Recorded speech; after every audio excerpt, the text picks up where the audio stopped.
안녕하세요. 오늘도 사연 살롱을 찾아주셔서 감사합니다. 저는 경기도에서 남편과 새로운 삶을 시작하려는 30대 초반 여자입니다. 흔히 부모와 자식의 사랑을 이야기할 때 10손가락 깨물어 안 아픈 손가락 없다라는 말을 많이들 하잖아요. 하지만 저도 이번 일을 겪고 나니 그 말이 꼭 맞지는 않다는 걸 알겠더라고요. 깨물어 안 아픈 손가락은 없겠지만 손가락마다 길이가 다르고 쓰임새가 다르듯이 부모의 마음도 상황에 따라 다를 수밖에 없구나 싶었어요.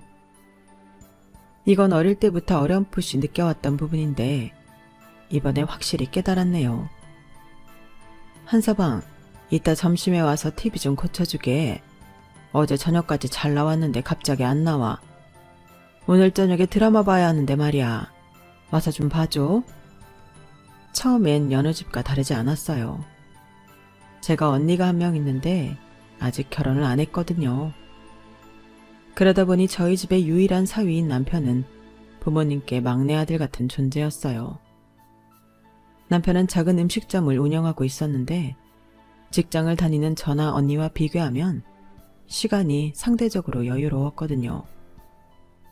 그래서 부모님은 무슨 일이 생기면 늘 남편에게 전화하셨어요. 그게 처음엔 오히려 고맙게 느껴지더라고요. 왜냐하면 저희 결혼이 그렇게 쉽게 이루어진 게 아니었거든요. 뭐? 네가 뭐가 아까워서 그런 고등학교 겨우 졸업한 남자랑 결혼하겠다는 거야? 결혼은 비슷한 형편에 하는 거라고. 내가 많은 걸 바래? 남들처럼 대학 나오고 직장 번듯한 데 다니고 그래야 말도 통하고 돈도 빨리 모아. 집도 장만할 거 아니냐. 고졸이면 어디 직장이나 다니겠니? 직장을 못 다니니까 작은 식당이나 하는 거 아니야.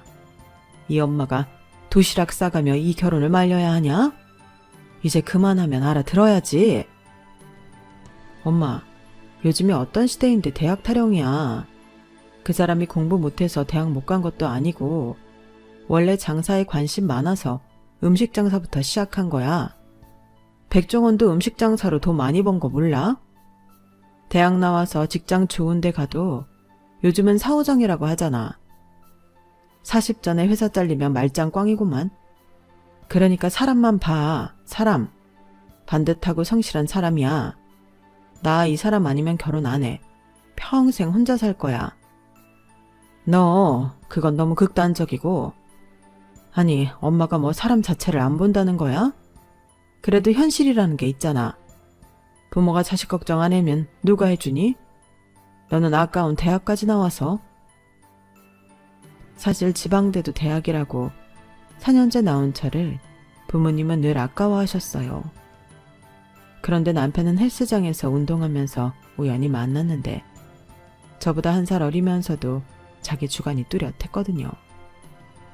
그리고 미래에 대한 믿음도 확고했죠. 지금까지 만났던 그 어떤 남자보다 듬직하게 느껴졌어요. 그래서 알면 알수록 이 사람이 아니면 안 되겠다 싶었고 교제 사실을 부모님께 알리자마자 엄청난 반대가 이어진 거예요.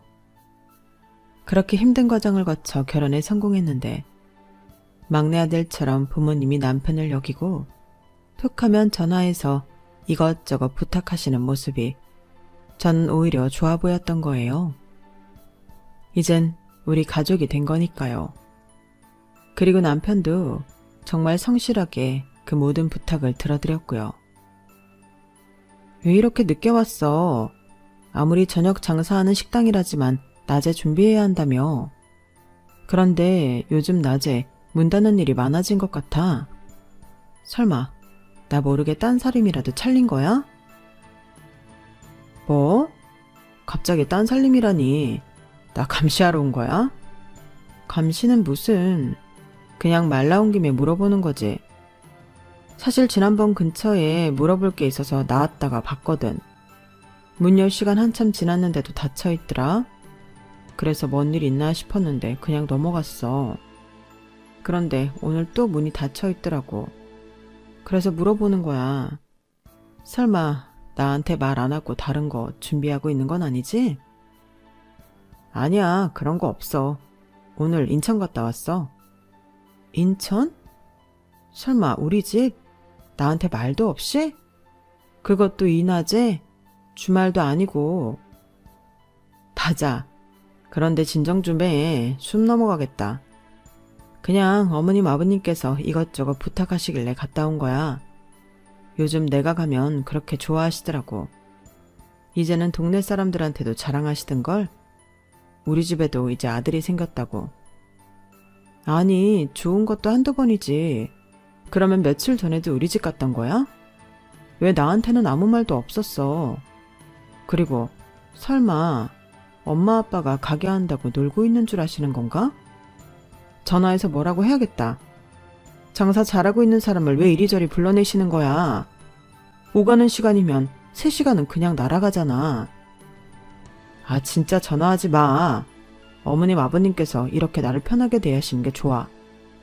정말 싫고 불편하면 안 부르시겠지. 나를 가족처럼 여겨주시는 거잖아. 너도 알잖아.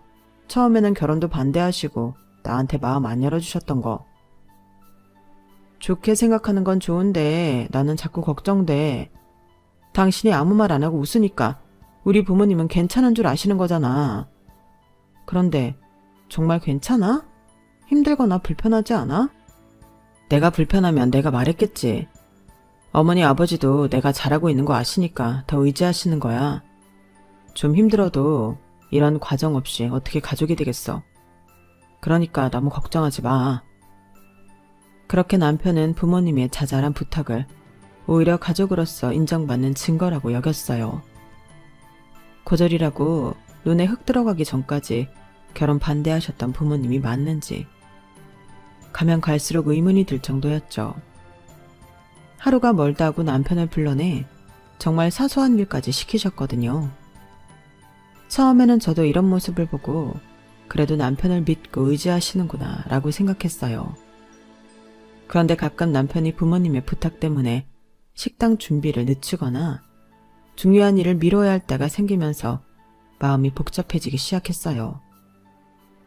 남편은 그런 저를 이해하지 못했어요. 싫으면 부르지도 않으실 거야.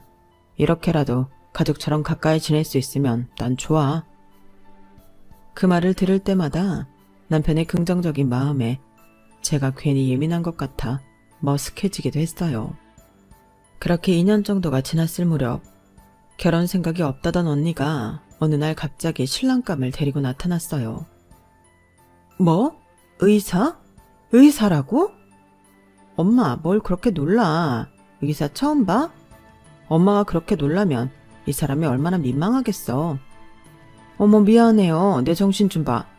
병원 갈 때마다 어렵게 만나는 의사가 우리 집에 떡하니 앉아서 사위가 된다고 생각하니까 이게 꿈인지 생시인지 믿어지지 않아서.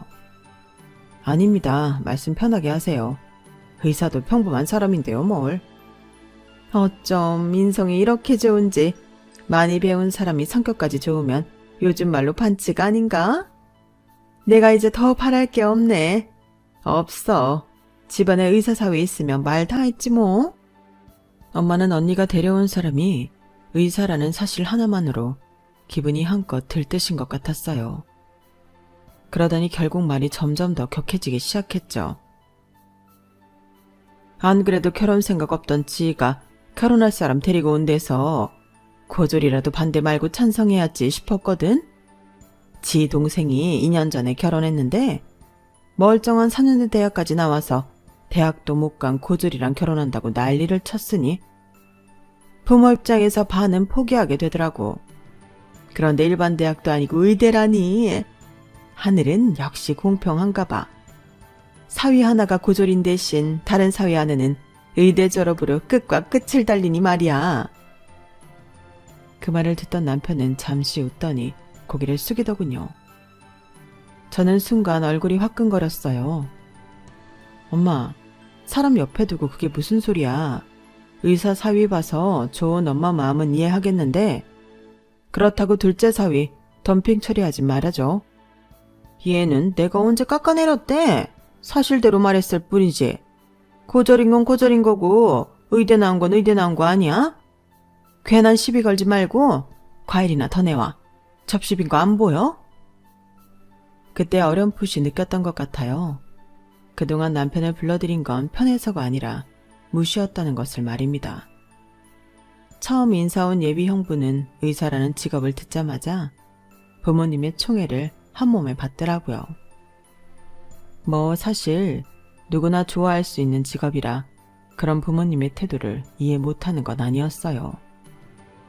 하지만 말끝마다 고졸사위, 못난사위, 부족한 사위라는 말을 붙여가며 제 남편을 깎아내리는 건 아니라는 생각이었죠. 그런데 그 말에 얼굴 붉히며 기분 나빠하는 건 저고 남편은 허허실실 틀린 말은 아니라며 웃고 있었기에 제 속은 더 뒤집어졌는지 모르겠네요. 엄마, 이렇게까지 해야 해? 엄마가 하면 되는 거 아니야? 이걸 왜 한서방이 다 해야 하는데? 엄마 한서방 결혼할 때 이렇게 안 해줬잖아. 얘는 고졸사위랑 의사사위랑 같아. 그리고 너 결혼할 때는 엄마 혼자니까 해주고 싶어도 한계가 있었지. 그런데 지금은 같아? 더군다나 소라넷 사람이 음식 장사에서 음식을 못하는 것도 아니고 못해줄 건 또 뭔데? 당신 힘들면 나가서 TV 보고 있어. 식당 일에 비하면 집에서 음식 만드는 거 일도 아닌데 뭘 그래. 가족 되는 거니까 이왕이면 잘 대접해주면 좋지. 안 그래? 그래. 역시 가방끈은 좀 짧아도 장사해서 그런지 머리는 잘 돌아가네. 네 서방말 못 들었어? 괜히 좁은 주방에서 알짱거리면서 방해하지 말고 나가서 TV나 봐. 결혼 반대했던 저와 다르게 언니는 온 친척들이 팔 벌려 환영하는 결혼식을 성대하게 치렀어요. 그리고 신혼여행에서 돌아오는 날 새벽부터 남편을 들들 볶아 한 상 가득 음식을 차리게 했죠.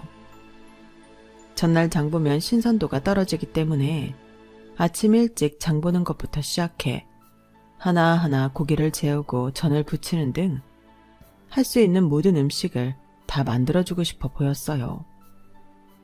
문제는 그 음식들은 엄마가 하는 게 아니라 남편이 거의 전담하다시피 만들어야 했다는 점이었어요. 당신은 속도 좋다. 우리 엄마한테 제대로 된 사위 대접 한 번도 못 받아봤으면서 거기서 형부 음식을 만들어주고 싶어? 형님은 사위고 난 아들이니까 도와드리는 게 당연한 거 아니야? 뭐 아들? 언감생심? 떡 줄 사람은 생각도 안 하는데 김치국부터 마시는 소리하고 앉아있네. 엄마 하는 소리 듣고도 그런 말이 나와? 장모님이 표현을 못해서 그렇지 원래 어려워하는 사람 따로 있고 편하게 지내는 사람 따로 있는 거야. 나는 괜찮으니까 괜히 장모님 앞에서 화내지 마. 당신이랑 결혼하면서 내가 이 정도 각오도 하지 않았을까봐? 나는 괜찮으니까 가서 TV나 보고 있어. 알았지? 남편은 그저 웃어 넘기려 했지만 저는 엄마의 말이 마음속에 남았어요. 엄마가 남편을 얼마나 낮게 평가하는지 명확하게 느낀 거죠. 그런 일은 시간이 지나면서 더욱 선명해지고 있었어요. 일 끝나고 오느라고 힘들었지? 안 와도 되는데 이렇게 집안 행사까지 챙기고 역시 배운 사람은 달라도 뭐가 달라? 여기 소파에 앉아서 TV 좀 보고 있어. 아직 제사 음식 만드느라 좀 있어야 끝나거든. 전 좀 가져다 줄게. 엄마, 너무한 거 아니야?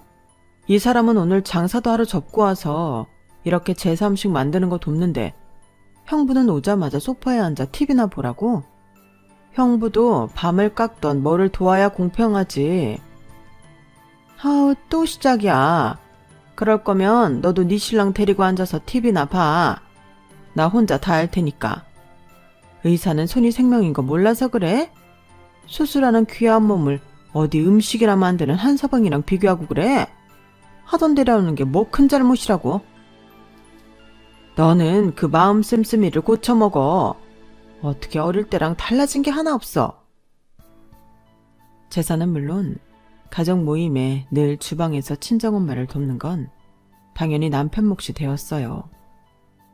형부가 생기기 전만 해도 친해지기 위한 시간이라 생각했었는데 이젠 명확하게 몸종 부리듯 남편 말 일 시킨다는 게 뻔하게 보이기 시작했죠. 그럴 때마다 친정엄마에게 따지고 들었지만 그때마다 돌아오는 건 핀잔뿐이었어요. 오히려 제 성격이 모나서 괜히 가정 분란을 만든다며 어릴 때부터 그랬다는 말을 들어야 했죠. 엄마, 나 이번에 1등 했어. 네가? 진짜야. 봐봐. 나도 언니처럼 열심히 했더니 1등이야. 1등. 선생님도 놀라고 우리 반 애들 모두 놀랐어. 그러네, 진짜 1등이네. 봉사 문고리 한번 제대로 잡았나 보다. 한 번은 은주와 그럴 수 있지. 네 언니처럼 꾸준히 1등해야 진짜 1등이지. 엄마는 잘했다고 칭찬해주면 어디 덧나? 꼭 언니랑 비교해야 해? 1등이면 1등이지. 꾸준한 1등이 진짜 1등이라는 건 또 뭔데? 아, 귀청 떨어지겠다. 그 승질머리로 뭘 하겠다고? 이번 시험이 쉬웠나 보지. 네 언니 매일 1등 하는데 뭘 새삼스럽게 그래. 잘했다. 잘했어. 항상 공부를 잘했던 언니를 보며 차별받는 게 일상이었던 어린 시절이 떠올랐어요. 비싼 학용품이나 예쁜 가방은 늘 언니 차지였지만 시침대기 언니와 다르게 저는 그런 거에 관심 없었기에 그러려니 넘기곤 했는데요. 지금도 잊혀지지 않는 건 한 달을 밤을 새워가며 공부해 반에서 1등했던 고1 기말고사 때예요. 언니는 점수가 조금만 떨어져도 전전긍긍하고 함께 속상해했으면서 제가 몇 점을 받더라도 관심을 주지 않았죠. 따지고 들면 잘한 일보다 피곤한 성격이라는 말로 타박을 받기 일쑤였고요. 그때가 떠오르며 커도 달라질 게 없고 오히려 결혼으로 인해 더 심해졌다는 느낌을 지우기 어려웠어요. 어머님, 생신 축하드려요. 뭐 좋아하실지 몰라서 현금으로 준비했어요. 현금이 최고의 선물이지. 뭐니 해도 머니가 최고 아니겠어? 엄마, 그런 농담줄 할 줄 알아? 농담은 진심인데? 그런데 우리 의사 사이가 얼마나 넣었길래 봉투가 이렇게 도톰할까? 이게 다 얼마야? 이렇게 많이 받아도 되는 건지 모르겠네. 너무 무리하는 거 아니야? 무리는요. 따님 예쁘게 키워서 주셨는데 이 정도는 당연한 거죠. 제가 지금 페이닥터라 많이는 못 드리지만 열심히 해서 병원 개원하게 되면 더 많이 드릴게요. 약소하지만 마음이라 생각하시고 받아주세요. 아유, 의사라 그런가. 통이 역시 남다르구만. 내가 지금까지 생일이라고 받은 건 이 생일상이 전부인데 이제야 제대로 된 사이 덕분에 생일 선물도 선물다운 걸 받네 그려. 엄마, 상 차리는 건 뭐 쉬운 건 줄 알아? 산의 진미로 싱싱하고 좋은 놈들 비싼 돈 주고 사와서 한창 사렸더니 뭐? 지금까지 제대로 받은 선물이 없다고? 아침부터 수고한 이 사람 보기 창피하게 정말 이럴 거야? 얘, 음식 차리는 게 뭐 대수니? 너는 평생 엄마가 차려준 밥상 얻어먹으면서 수고했다고 고맙다고 한 번이라도 말했어? 그래도 나 아무 말도 안 했다. 1년에 한 번 네가 차려주는 것도 아니고 네 남편이 차린 상으로 생색내려거든. 내년부터 안 해도 돼. 시키지도 않았는데 밥상 차리고 생일 선물 퉁 하는 거 누가 모를 줄 알고? 그래도 고등학교 나와 버는 게 변변치 않으니 내 아무 말 안 했다. 그런데 뭐? 이제 와서 누가 누구한테 뭐라는 거야? 그게 엄마 생일날 네가 할 소리야? 엄마 정말 여보, 나가자. 나가서 바람 좀 쐬고 오자. 어머니 생신인데 여기서 이러지 말고 우선 나가자. 어? 나와봐. 할 말은 해야겠어. 한두 번이지. 엄마가 나한테 뭐라고 하는 건 다 참겠는데 당신한테까지 그러는 건 너무하잖아. 나가자. 나가서 얘기해.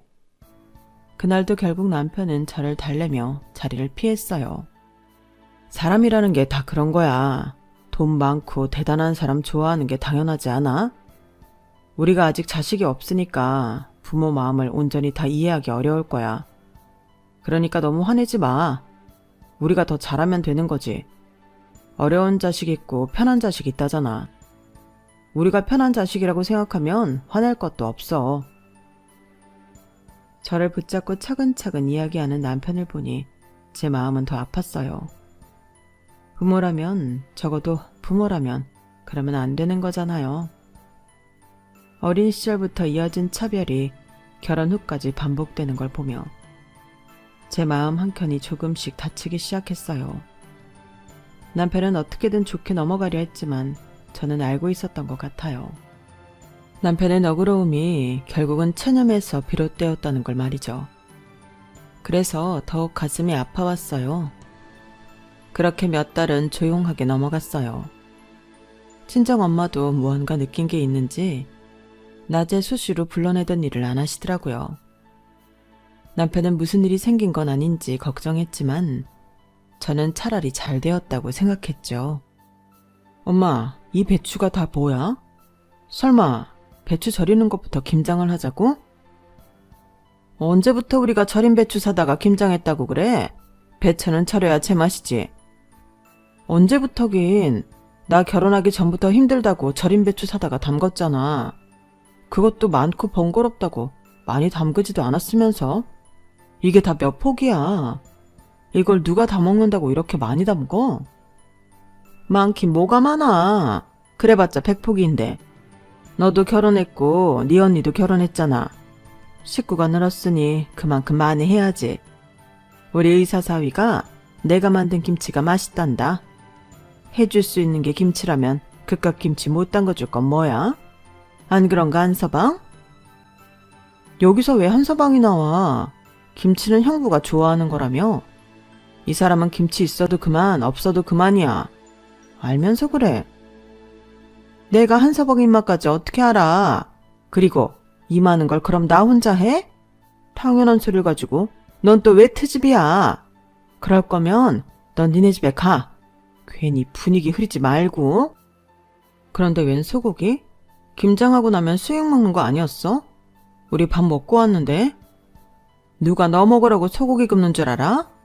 네 형부 오전에 피부과 예약이 있어서 환자 보고 바로 내려온다고 해서 밥 준비하는 거야. 식사도 못하고 바로 오느라 얼마나 배고프겠어. 그래도 의사라고 입맛 까다롭지 않고 내가 한 거 잘 먹으니까 얼마나 이쁜지. 한서방, 자네는 뭘 그렇게 멀뚱멀뚱 서 있나? 나가서 배추 쪼개고 소금부터 뿌리지 않고. 이 많은 걸 한서방 혼자 하라고? 누가 혼자 하래? 너도 있고 나도 있는데 네 아빠도 있고. 네 사람이면 한 사람당 25포기면 충분하겠네. 더 할 걸 그랬나? 그렇게 생각하니까 별로 없네. 무슨 소리야. 저 김치 대부분 형부 줄 거 아니야? 그럼 형부가 해야지. 왜 엄한 사람 잡아? 우리가 할 게 아니라 형부랑 언니가 주도적으로 해야지. 언니도 형부랑 온다고 코빼기도 안 보이는 거야? 일도 하던 사람이 해야지 금방 끝나는 거지. 걔네가 할 줄 아는 게 뭐 있다고? 평생 공부만 했던 샌님들이라 김장하라면 아마 몇 날 며칠 걸릴 거다. 그리고 귀한 의사사위한테 손에 물 묻히면 안 되지. 오늘도 피부 시술하고 내려온댔는데 피부과 의사는 이 손감각이 중요한 거 몰라? 자말 말고 한서방이랑 나가서 배추부터 쪼개고 있어. 나도 상 차려놓고 금방 나갈 테니. 한동안 잠잠하다 했더니 이런 꿍꿍이가 있을 줄은 정말 몰랐어요.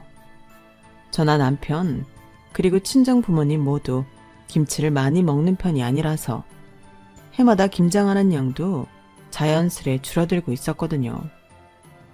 그런데 형부가 엄마 김치 맛있다고 한마디 했다는 이유로 올해 김장 전부를 제가 떠먹게 생겼더라고요. 순간 화가 머리 끝까지 나서 뭔가 짜지려고 했는데 남편이 저를 살짝 잡았어요. 한 손으로 제지하면서 조용히 있어 하는 눈짓을 보내는데 저도 모르게 당황했어요. 그러더니 저를 슬며시 현관문 쪽으로 밀더라고요. 내가 알아서 정리할 테니 잠깐 나가 있어. 귓속말로 이 말을 하는데 순간 머릿속에 물음표가 가득 찼어요. 대체 뭘 알아서 한다는 건지 감이 전혀 잡히지 않았거든요. 평소 남편 성격을 보면 좋은 게 좋은 거라고 싫은 소리도 잘 못하는 편이라 설마 무슨 말을 하겠어 싶었죠. 그래도 남편이 강하게 말해서 물어볼 틈도 없이 등이 떠밀린 채 현관 밖으로 쫓겨나고 말았어요. 문이 닫히기 직전에 남편이 한쪽 눈을 찡그리며 윙크를 했어요. 사실 남편은 윙크를 제대로 못해서 그 흉내를 내는 모습이 참 우스꽝스러웠죠. 저도 모르게 헛웃음이 나오면서 궁금증이 더 커졌어요. 현관문을 열어볼까 싶었지만 이내 남편을 믿기로 했어요.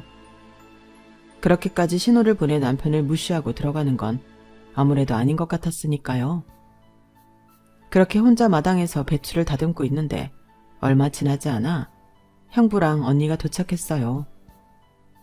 간신히 아는 척만 했지만 같이 집 안으로 들어가고 싶지는 않았어요. 들어가봐야 기분 나쁜 일만 생길 게 뻔했으니까요. 오히려 그때까지도 안 나오는 남편이 이제 나올 때가 되지 않았나 싶었죠. 대체 언제까지 집 안에 있으려고 그래? 그런데 형부가 들어간 지 한참이 지나도 남편은 물론 가족들 모두 마당에 나오지 않는 거예요. 기다리다 지쳐서 결국 현관문을 열고 들어가며 핀잔 섞인 말을 던졌어요. 그러다 그 광경을 보고 제 눈이 휘둥그레졌어요. 아우, 한서방, 다시 생각해주게. 우리가 그동안 한서방을 그렇게 대했던 건 편해서 그런 거야. 모르겠나? 원래 잘난 아들은 남의 아들이고 못난 아들이 내 아들이라고 하지 않나. 의사사위는 백년 손님이라서 남이니까 욕 안 먹으려고 잘해주는 척했던 거지. 자네도 알지 않나? 내가 자네를 얼마나 아들같이 편하게 생각했는지 말일세. 그래, 한서방. 사실 처음엔 우리 딸보다 학력이 모자라서 마음에 안 들었던 건 사실이네. 하지만 결혼하고 나서는 한 번도 마음에 안 든다는 소리를 하지 않지 않았나. 내가 자네를 얼마나 아꼈으면 전화해서 도와달라고 했겠나? 자네를 아들처럼 생각해서 그런 거라네. 신발을 벗기도 전에 거실에 들어서며 마주친 장면에 온몸이 굳어버렸어요. 친정 식구들이 모두 남편 앞에 납작 엎드려 비는 듯한 자세를 취하고 있었거든요. 언니와 형부는 무릎을 꿇고 아무 말도 하지 않았고, 엄마와 아빠는 무슨 일인지 모르겠지만 남편에게 사정하듯 제발 봐달라는 말을 반복하고 있었어요. 주위를 둘러보니 무슨 봉투가 떨어져 있었고 그 주변에는 꽤 많은 문서들이 흩어져 있었어요. 조심스럽게 다가가 문서를 하나둘 집어들었는데 그 순간부터 가족들이 저를 향해 사정하기 시작했어요. 지민아, 추운데 설마 지금까지 밖에서 배추 다듬고 있었던 건 아니지? 여기 앉아있어. 배추는 우리가 자를게. 그래, 지민아. 네 말대로 생각해보니 너나 한서방은 김장을 그렇게 많이 먹지도 않는데 너희한테만 부담을 줬던 것 같아. 내 말이 맞아. 앞으로는 그런 힘든 일 시킨다고 괜히 부르지 않을게. 그러니 혹시 서운했던 거 있으면 마음 좀 풀어줘. 그래. 사실 의사사위가 직업이 멀쩡해도 편하기는 쉽지 않지. 백령 손님이라 모셔야 하는 입장이니까 솔직히 올 때마다 썩 반갑지 않았던 것도 사실이야. 오늘도 봐봐. 뭘 해줘야 할지 몰라서 30가지 반찬 만드느라 반나절이 다 갔잖니.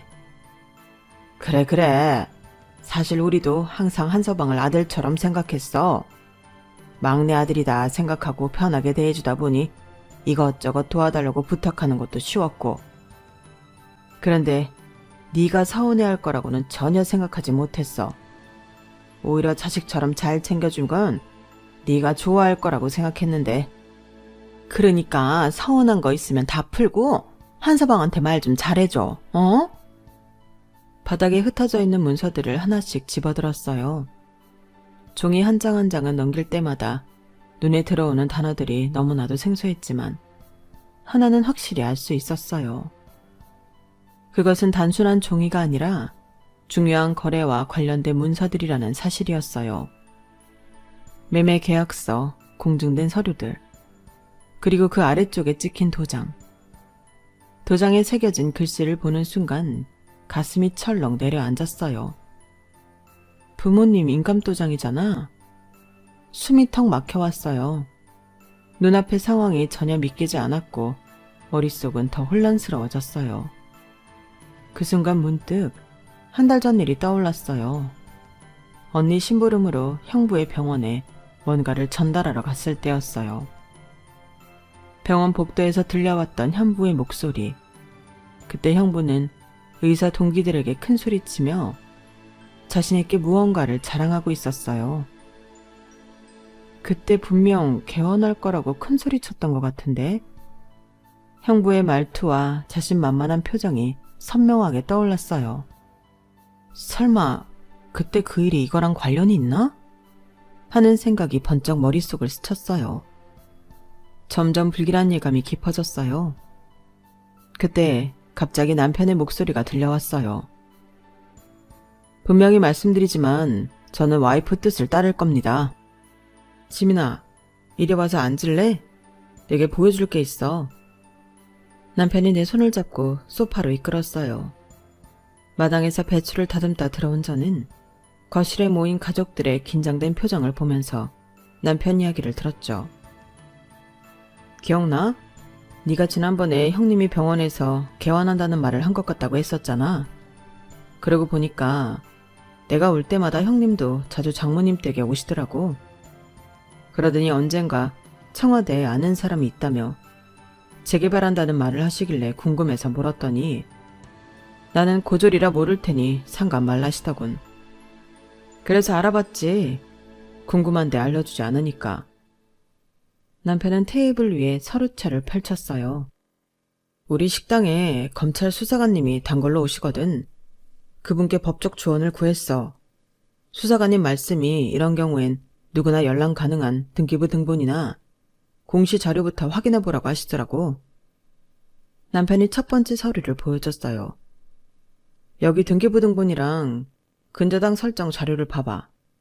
세 군데 은행에서 총 5억 원의 대출이 있어.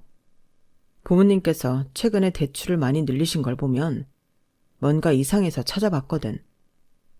재개발 소문은 구청 민원실에서 정식으로 확인했는데 장모님 동네는 재개발 예정 지역이 아니래. 오히려 역사 문화지구로 지정 검토 중이래. 여기 공문이야. 게다가 동네 이장님이랑 통장님들이 다 증언해 주셨어. 형님이 돌아다니면서 재개발 확정이라고 하셨다고. 남편의 말은 여기서 끝이 아니었어요. 그리고 여기 더 중요한 자료가 있어. 형님은 아직 전문의 자격도 없으신데 성형외과 원장님으로 홍보하면서 상담비를 받고 계셨어. SNS에 직접 올리신 광고랑 상담 후기들 다 캡처해뒀어. 남편은 파란색 서류철에 마지막 장을 펼쳤어요. 이런 무면허 의료행위는 즉시 구속사유가 된대. 검찰에 이미 제보했고 수사관님 말씀으로는 의사 면허가 있다면 취소될 수 있는 사안이래. 순간 앞이 캄캄해졌어요. 친정 부모님 집이 근저당 잡힌 것도 어이없었는데 형부의 의료법 위반이라니. 가족들이 왜 이렇게 비통한 표정을 짓고 있는지 이해가 됐어요. 그래도 해결책은 있어. 내가 그동안 가게 확장하려고 모아둔 돈이 있거든. 여기 통장 사본 봐봐. 4억 8천이야. 부모님 집이 경매로 넘어가기 전에 우리가 매입하면 돼. 남편은 잠시 숨을 고르더니 제 눈을 똑바로 보며 말했어요. 이제 선택은 네 몫이야. 고소장을 제출할지 합의를 할지 난 네가 하자는 대로 할 거야. 그동안 네가 속상해하면서도 참아준 거 다 알아. 이제는 내가 해결해 줄게. 저는 남편을 물끄러미 바라봤어요. 늘 웃으면서 참아내던 사람이 이렇게 치밀하게 준비하고 있었다니. 고졸이라고 무시당하면서도 법의 테두리 안에서 해결책을 찾아낸 남편이 너무나 자랑스러웠어요. 그런 저의 마음을 부모님과 언니, 그리고 형부도 아는 것 같았어요. 지민아, 한서방이 얼마나 대견한지 몰라. 남들은 대학 다니느라 억 단위로 돈을 쓴다는데 차곡차곡 모아서 5억 가까이 모으고 얼마나 대단한지 내가 이번에 제대로 알았다니까? 내 말이 그 말이야. 아무리 의사면 뭐해. 빚 좋은 개살구지. 허우대 멀쩡해서 직업 탄탄하다고 좋아했는데 뒤에서 이렇게 호박씨나 까고 있을 줄 누가 알았겠냐고. 그래, 지민아. 우리 한서방 아니었으면 이 엄동설 안에 바닥에 나 앉을 뻔했어. 이래서 집안에 사람을 잘 들이라고 했나 봐. 우리가 뭐에 씌어도 단단히 씌었었나 봐. 우리 똑쟁이 딸이 결혼한다고 할 땐 그만한 이유가 있는 건데 우리가 너무 고졸이라고 무시했지. 이젠 다시 안 그럴게. 우리 계속 이 집에 살아도 되는 거지? 순간 가슴 한켠이 서늘해지더군요. 부모님 말씀에 담긴 진심이 보였거든요. 저처럼 남편이 고맙고 자랑스러운 게 아니었어요. 남편을 인정하는 게 아니라 이 집에서 계속 살 수도 있다는 안도감이 그들의 진짜 마음이었어요. 이제야 남편이 인정받는다고 착각했던 그 잠깐의 순간이 아련한 자기 위안이었다는 게 서글펐죠. 결국 그들에게 남편은 여전히 고졸 못난 사위였어요. 다만 이젠 쓸모있는 고졸 사위가 된 것뿐이었어요. 갑자기 차가운 물을 끼얹은 듯 정신이 맑아지고 있었어요. 그 말을 듣는 순간 더 이상의 미련 같은 것도 사라지는 것 같았죠. 남편을 향한 미안함과 안쓰러움, 고마움 등이 교차하고 있었어요. 지민아, 설마 형부 고소할 건 아니지? 막말로 네가 피해를 본 것도 아니고 가족끼리 그건 너무 막장이잖아. 안 그래? 형부가 너한테 잘못한 것도 아니고 부모님 일은 나도 정말 몰랐어. 이 사람이 워낙 인맥이 많아서 정말 그런 줄 알았다고. 그래도 경매를 넘어가기 전에 매부가 일을 해결하게 되었으니 다 잘 된 거잖아. 그치? 그래, 지민아. 가족끼리 얼굴 붉혀서 좋을 게 뭐 있어. 좋은 게 좋은 거라고 이쯤에서 좋게 끝내자. 아, 언제까지 네 엄마 엎드려서 빌게 만들 셈이야. 우리가 남도 아니고. 당신도 그만 일어나. 뭐 죽을 죄를 졌어? 살다 보면 더 큰일 하려고 실수할 수도 있는 거지. 앞으로 안 그러면 되는 거잖아. 안 그래? 꿀먹은 벙어리처럼 입 다물고 있지 말고 지민이한테 사정이라도 해봐. 얘 꼬라지 부리면 장난 아니란 말이야. 아무 말 안 하고 있다가 괜히 고소한다 뭐한다 이야기 듣지 말고 당신도 한마디 해. 당신도 그렇게 멀뚱히 있지 말고 한마디 해. 설마 형부가 말하는데 처제가 무시하겠어? 처제, 내가 처제 볼 면목이 없다. 그래도 정말 악한 마음으로 그런 거 아니야. 집이야 가지고 있어도 큰돈 안 되는 거 처제도 알잖아. 그런데 집값 5억으로 개원할 수 있어야지. 기계값도 무시 못하는데 내가 진짜 조금만 수익 보고 개원하려다가 운이 안 좋아서 그렇게 된 거야. 그거 아니었으면 개원도 무사히 했고 장모님 장인어른도 더 좋은 집으로 이사시켜 드리려고 했어. 진짜야. 내가 의대 나왔는데 거짓말하겠어? 못 믿는 거 아니지? 저는 한동안 아무 말도 하지 못한 채 깊은 숨을 내쉬었어요. 거실은 마치 시간이 멈춘 듯 숨소리마저 들리지 않을 만큼 고요했죠. 모든 시선이 저를 향하고 있었지만 그 시선 속에는 걱정과 조바심, 그리고 약간의 불안함이 섞여 있었어요. 그러나 그 무거운 시선들 속에서 단 한 사람, 남편만은 조용히 저를 바라보며 작은 미소를 짓더군요. 그의 눈빛은 괜찮아. 네가 어떻게 선택하든 나는 네 편이야 라고 말하는 듯 했어요. 그 따뜻한 위로가 저를 붙잡아주는 유일한 힘이었어요. 지민아, 우리가 많이 부족했다. 근데 이번만 봐주면... 엄마의 말에 가슴 한켠이 욱신거렸어요. 여전히 자신들의 잘못은 인정하지 않은 채 제가 어떤 판단을 내릴지만 기다리고 있었거든요. 마치 제가 여전히 그들의 평가를 기다려야 하는 부족한 딸인 것처럼요.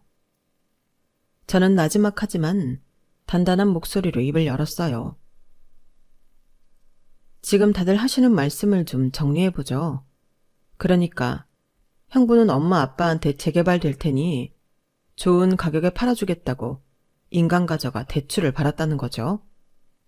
그걸로 투자해서 다 날리고 결국 이 집은 경매로 넘어가게 생겼다는 거고요. 그걸 한서방이 알아가는 과정에서 형부가 의료법을 위반했다는 것도 알게 된 거고요. 그래, 지민아, 누가 알았겠니? 명의는 여전히 네 아빠 명의잖니. 이 집을 담보로 대출을 받았을 거라고 생각이나 했겠냐고. 우리 한서방 아니었으면 갑자기 빨간 딱지 붙여지고 영문도 모르는 채 쫓겨날 뻔했어. 근데 이런 상황에서도 왜 다들 자기 잘못은 인정하지 않으시는 거야? 고졸이라고 무시하던 사람이 이제는 집 지키는 수문장이 됐다고 생각하는 거지. 한서방한테 한마디 사과도 없이 그저 이 집에 계속 살 수 있게 된 것만 다행이라고 생각하는 거잖아. 목소리가 떨렸지만 더는 참을 수 없었어요. 엄마 기억나? 내가 결혼한다고 했을 때 엄마가 뭐라고 했는지? 네가 뭐가 아쉬워서 고등학교나 나온 사람이랑 결혼하냐고 했지? 근데 지금은 뭐라고 했는지 알아? 똑똑한 우리 딸이 결혼한다고 할 땐 이유가 있었다면서. 이 사람 통장 잔고 보시고는 태도가 달라졌잖아. 진짜 그게 엄마 마음이야? 가슴속에 쌓여있던 말들이 홍수처럼 쏟아져 나왔어요. 목소리가 커졌지만 이제는 멈출 수 없었어요. 그동안 얼마나 많은 걸 참아왔는지 알아? 명절 때마다 형부 앞에서 고졸이라고 무시할 때도, 동네 친구들 만나면 의사사의 자랑하면서 우리 남편 얘기는 쏙 빼놓을 때도 난 다 알고 있었어. 그래도 가족이니까, 부모님이니까 참았지. 근데 이제는 지긋지긋해. 눈물이 나려는 걸 꾹 참으며 아빠를 향해 돌아섰어요. 아빠도 마찬가지야. 평소엔 못난 사이라고 푸대접하다가 이제 와서 아들처럼 생각했다고? 그럼 왜 매번 허드렛 일만 시켰어? 아빠는 아들 있으면 귀찮고 번거로운 일만 시킬 생각이었어? 의사 사위는 손이 귀하다고 했으면서 한서방이 뭐라고 하루 종일 부려먹었냐고. TV 고장났다. 수도꼭지 망가졌다. 심지어 김장철이면 온종일 잡아두고. 그게 아들처럼 생각하는 거야? 쏟아내는 말 한마디 한마디가 가슴속 응어리를 녹이는 것 같았어요. 언니도 형부가 의대 나왔으니까 거짓말은 안 한다고? 지금 이 상황에서도 그런 말이 나와? 남편은 고졸이라고 천대하더니 의사라서 거짓말도 용서가 되나 봐. 거짓말로 부모님 집을 담보 잡아 사기치고 의료법까지 위반했는데 그래도 의사니까 봐달라고? 잠시 숨을 고르며 주먹을 꽉 쥐었다가 폈어요. 이제는 더 이상 물러설 것도 물러설 이유도 없었어요. 이제 모든 게 너무 선명하게 보여. 그동안은 내가 예민해서 그런가, 내가 너무 민감한가 했는데 아니었네. 엄마 아빠는 진심으로 남편을 인정한 게 아니라 그저 이 집에 계속 살고 싶어서 비위나 맞추시는 거잖아. 이제 와서 무슨 가족이 어쩌고 좋은 게 좋다는 건지. 남편을 바라보며 마지막 힘을 냈어요. 나 결정했어. 고소할 거야. 더는 이대로는 안 되겠어. 그동안 내가 얼마나 많은 걸 못 본 척했는지 이제야 알겠어. 나한텐 이제 이 사람이 전부야. 학벌 없다고 무시당해도 묵묵히 견디면서 이런 가족을 지키려 애쓴 사람. 이 사람이 내 가족이야.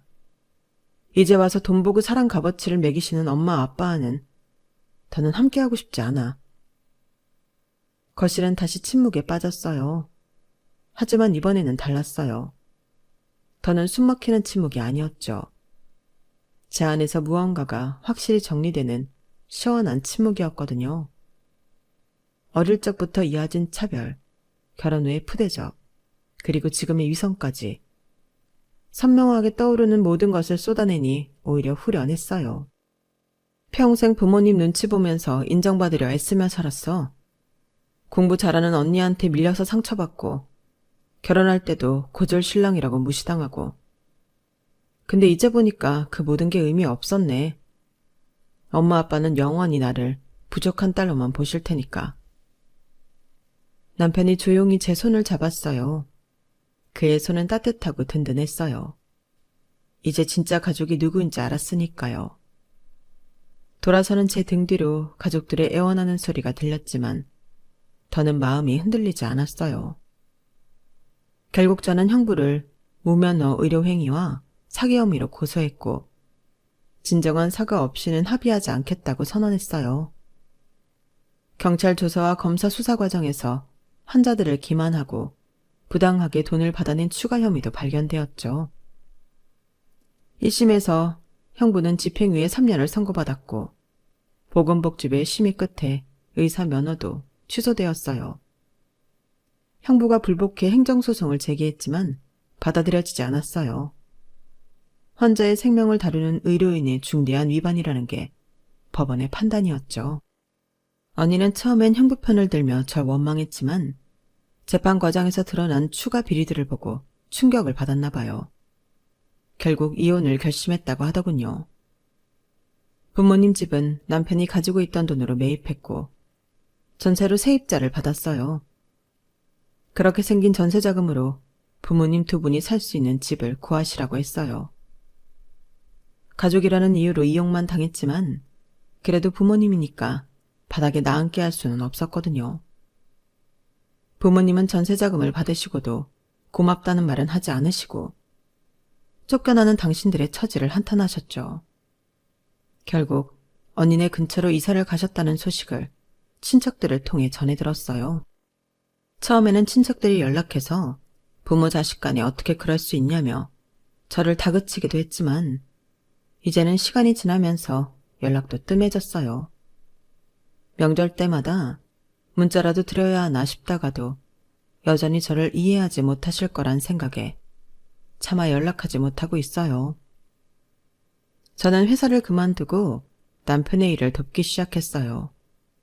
처음에는 걱정도 됐지만 함께 일하면서 오히려 더 든든했어요.